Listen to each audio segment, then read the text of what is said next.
have a lot of innovation that's making real changes in areas like digital identity and enterprise blockchain, and of course the oil and gas industry, as well as being a great innovation hub for cryptocurrency companies because of some very innovative leadership.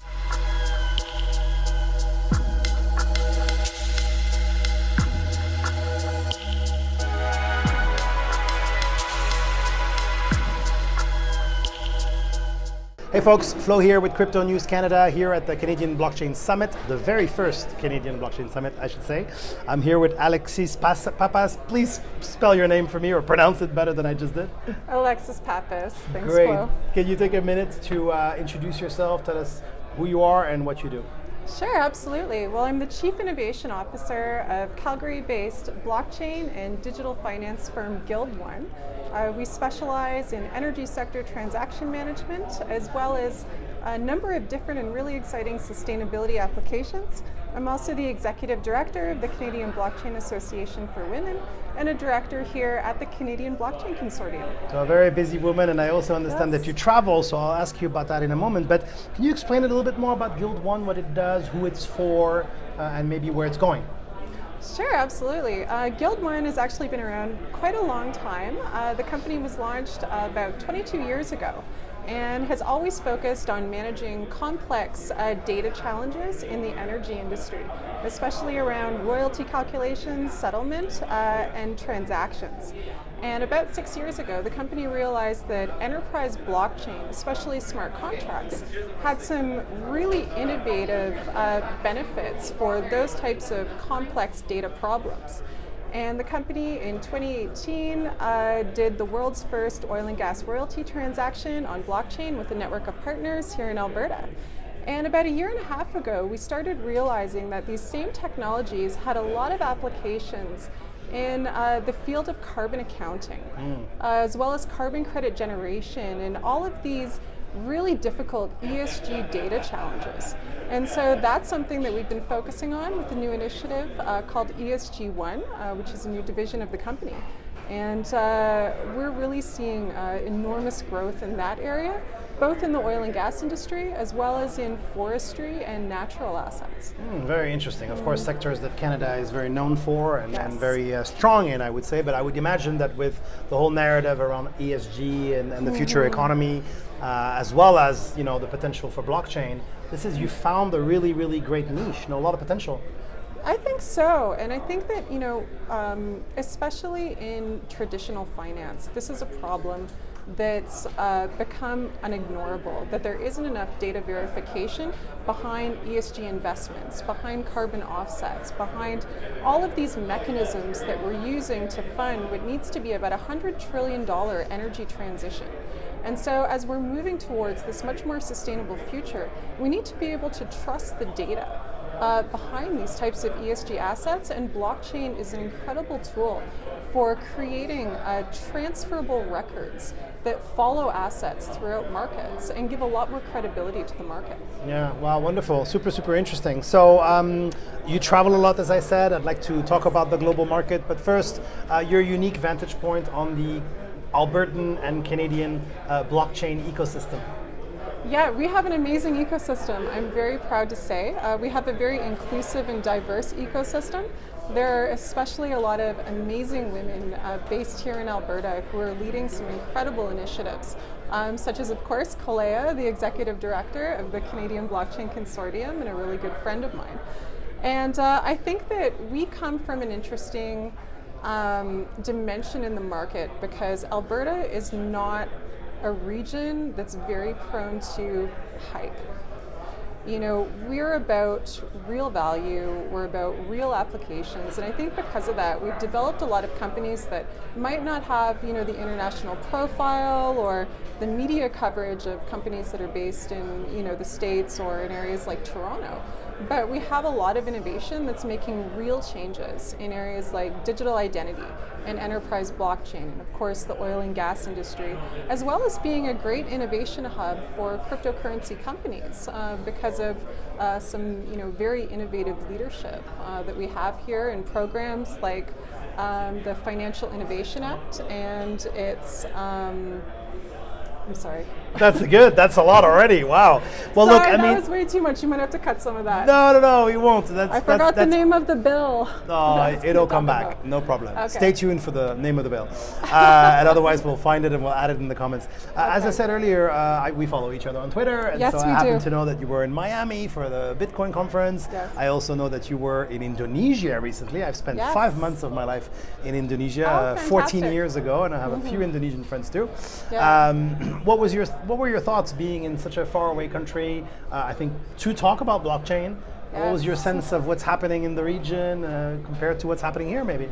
It's very exciting. I think developing countries like Indonesia have a real opportunity to leapfrog over a lot of the Web 2 infrastructure that we're currently trying to replace here in North America. And because of that, governments are basically seeing blockchain as a way to accelerate their economies into, a much more advanced digital future. And the government of Indonesia is very supportive of the growth of blockchain companies. Okay. They actually invited me to Indonesia to talk about sustainability applications, like how to create more verification and trust in their compliance credit markets. Wow. In Indonesia, yeah, which was really exciting. And I think that because of the scale of the changes that need to happen to bring countries like Indonesia into the 21st century when it comes to modernizing a lot of their infrastructure, I think that blockchain is going to have a huge impact, and they're already seeing quite a lot of investment actually coming out of the conference that I was attending. Very, very exciting. Do you see any potential collaborations, by the way, between Canada and Indonesia? I do. I think that Indonesia is putting a lot of resources behind education. And of course, we have an enormous shortage in a lot of technical skill sets in blockchain here in Canada. And I think that there could definitely be some partnerships there.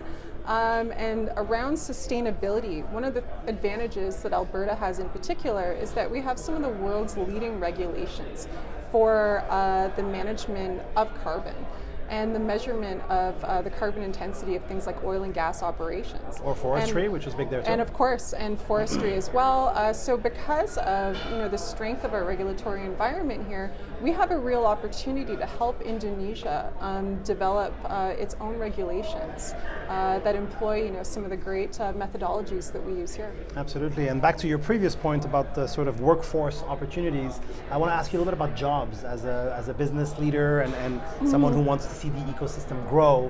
I'm very curious how you would describe some of the job opportunities in the market as it grows, and especially as we come out of this so-called crypto winter.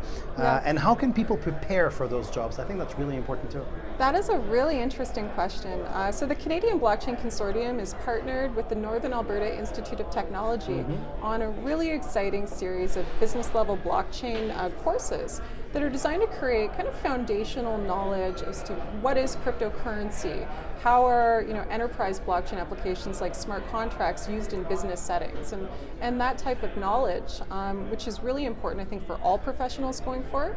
But for the blockchain market in particular, some of the research I did found that we're currently undergoing a shift in the market away from people with financial services specializations in blockchain, much more towards people with technical backgrounds. So that's really where the job growth is happening, more on the technical side and the coding and programming. And then another really big growth area, especially with the emergence of the metaverse, is in marketing. Okay. And different innovative ways of using digital marketing to help companies enter into this kind of brave new world of the metaverse. I love it. Well, I mean, you can't tell here, but behind CryptoNews Canada is digital networking for thought leaders, and we're all about social media growth and helping leaders, grow their reach and influence online. So maybe another conversation to have. A couple of final thoughts. What's the most Canadian thing about crypto? What's the most Canadian thing about crypto? Well, I think Canadians are generally very independent people. And I think that we really value our freedom, and I think that the crypto industry reflects a lot of those values, as well as values of inclusion. And as we're seeing around the world, one of the best use cases for a lot of different types of public blockchains is in improving financial access and inclusion. And I think that's something that really resonates with Canadians as well. I love it. I love when people talk about values as well. That's really nice. Any final thoughts? Any message that is close to your heart that you like to, spread? Any chance you have to talk to an audience like ours? Sure. I mean, if there is one thing that I'd say, I think that it's not deniable any longer that we're in an absolutely massive crisis when it comes to the loss of biodiversity around the world. We're just ahead of COP15, which is happening in December in Montreal, which is going to address some of the big global questions around biodiversity in particular. And I just want to highlight that one of my favorite applications for blockchain is in conservation, tracking and actually gaining intelligence about the changes that are happening to our ecosystems, tracking key species that we need to protect. And I think that that's something that's going to have a big impact going forward. On protecting our planet. So. Again, wonderful to hear such a sort of holistic perspective. CryptoNews Canada is, at least I am based in Montreal, so if you come to Montreal for that conference, please be in touch. Yes, absolutely. Thank you very much. This was Alexis Pappas. Hopefully I pronounced it a little bit better than at the beginning of the video. Perfect. Thank you. This is CryptoNews Canada here at the Canadian Blockchain Summit. I'm Flo, Future Flo on Twitter. Thank you for watching, and make sure to watch all of our other videos. Cheerio.